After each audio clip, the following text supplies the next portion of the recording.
दिनै जोङो दुलाराय बर' फरायसा आफादनि 52थि बोसोरसालिया जथुमानि बानजाय आफादनि जानानै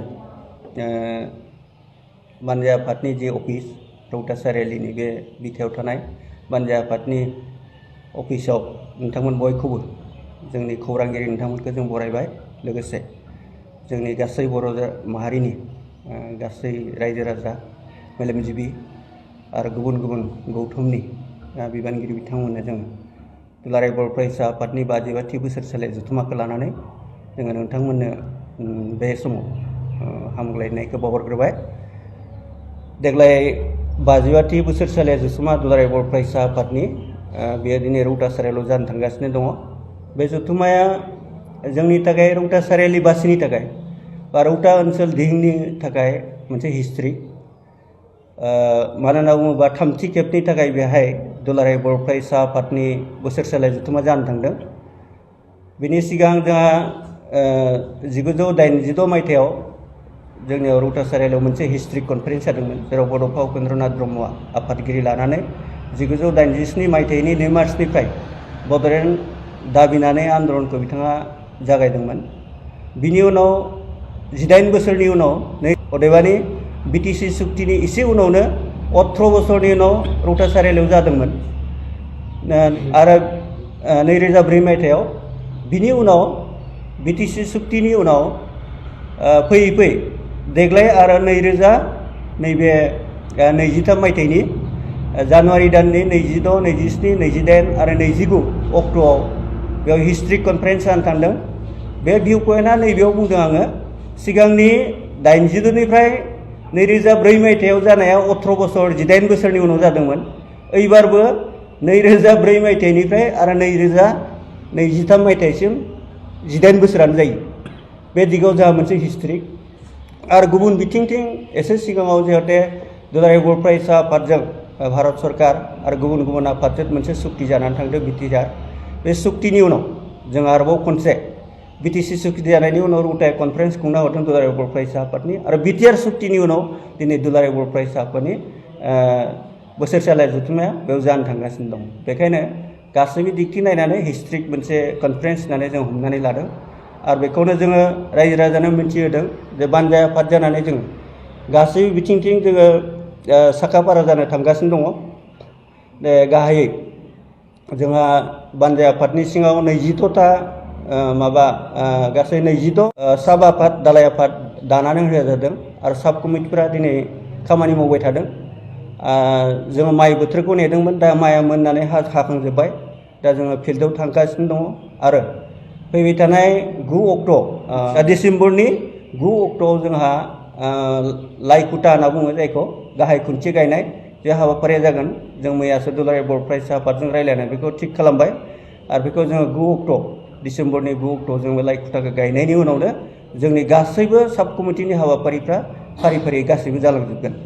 दा बेखायनो जोङो रायजो राजानो मिन्थिहोदों बे कनफारेन्सआ जिहेते बोसोरसालिया जथुमा, बेवहाय दुलाराय बर' फरायसा आफादनि हयथ' बिबानफ्रा सोलाय सोल' जागोन आरो बर' माहारिनि गासै बिबानखौ जिहेते फाफ्लियाव रुजुनना लानानै दुलाराय बर' फरायसा आफादा बर' माहारिनि थैनाय थांनायनि बाथ्राखौ लानानै सानदों। जों मिजिंथियो फैबाय थानाय जोंनि दुलाराय बर' फरायसा आफादनि रौतायाव जानो गोनां 52थि बोसोरसालिया जथुमानि उनाव बर' माहारिनि थैनाय थांनायनि बाथ्रा, जोंनि एक्जिस्टेन्सनि बाथ्रा, जोंनि डिगनिटिनि बाथ्रा, जोंनि राव हारिमुनि बाथ्रा, जोंनि थुनलाइनि बाथ्रा गासैखौबो लानानै जाहाथे रोखा मोनसे डिसिसन फैगोन होननानै जों आसाबादि। आरो बेखौ लानानैनो जोङो दुलाराय बर' फरायसा आफादनि जे 52थि बोसोरसालिखौ जुथुमनो बा बानजायनो थाखाय जोङो बानजाय आफादा रौता दिहिंनि गासै मेलेमजिबि रायजो राजा, फरायसुला फरायसुलि आरो गुबुन गुबुन बिथिङाव खामानि मावनाय, राजनितिक बिथिंथिं खामानि मावनाय, जेरै गुबुन गुबुन दोलोफोर BPFनि बिबानगिरिफोरबो जों बानजाय आफादाव खामानि मावफादों। UPPLनियाबो बिबानगिरिया दंखाजोबो आरो बिथिं कंग्रेसनि BJPनि गासैबो जोंनि दोलोनि मानसिफोरखौ जोङो सरजाबनानै बानजाय आफादखौ जोङो मोनसे पुर्नांग रुपाव दानानै जों बेखौ बानजायनो थाखाय थियारि जादों। लाइकुन्टा गायनाय हाबाफारियाव जोङो गाहायै लाइकुन्टा गायसनगिरिया जागोन जोंनि दुलाराय बर' फरायसा आफादनि मानगोनां आफादगिरि दिपेन बर' आरो बेजों लोगोसे जोंनि बिटिसि ओनसोलनि जेसेबांखिनि EMफोर दङ, एग्जिकिउटिभ मेम्बार काउन्सिलनि आरो ओमफ्राय MCLA आरो MLA बिथांमोनखौ जों लिंनाय जादों आरो गुबुन गुबुन राजनीतिक दोलोनि बिबानगिरिफोरखौबो जों लिंनाय जादों। जोङो बानजाय आफादनि जानानै बे बिथिङाव नैबे 55थि बोसोरसालिया जथुम्माखौ मोजां भाबै जाफुंहोनो थाखाय जोंनि ओनसोलनि खाथि खाला थानाय दुलाराय बर' फरायसा आफादनि हिसाबै आङो आनसलिक कमिटिखौनो मुं खारिनानै बुंनो सानो।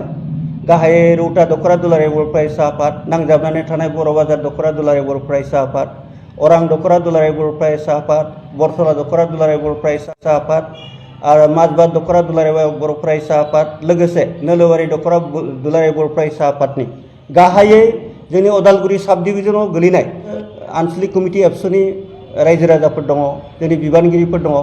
बे बिथिङाव जोङो बानजाय आफादनि जानानै बानजाय आफादा दुलाराय बर' फरायसा आफादनि बिबानगिरि, उदालगुरि जिल्ला दुलाराय बर' फरायसा आफादनि बिबानगिरिफोरजों सावरायनानै जों थिग खालामदों दे बे जथुम्माखौ मोजां भाबै जाफुंहोनो थाखाय रायजो राजानि जोंनो गोबां मा होनना बुङो हेफाजाबनि गोनांथि दङ आरो रायजो राजाया जाहाथे जोंनो गासै बिथिङाव जानाय लोंनायनिफ्राय जागायनानै बेयाव कनफारेन्सनि जायगा बानायनो थाखाय मुवा बेसादनि जागायनानै माइरं दैरं जगायनानै बिथांमोना जाहाथे जोंखौ सहाय खालामो बानजाय आफादखौ आरो बे जथुम्माखौ जाहाथे मोजां भाबै जाफुंहोयो।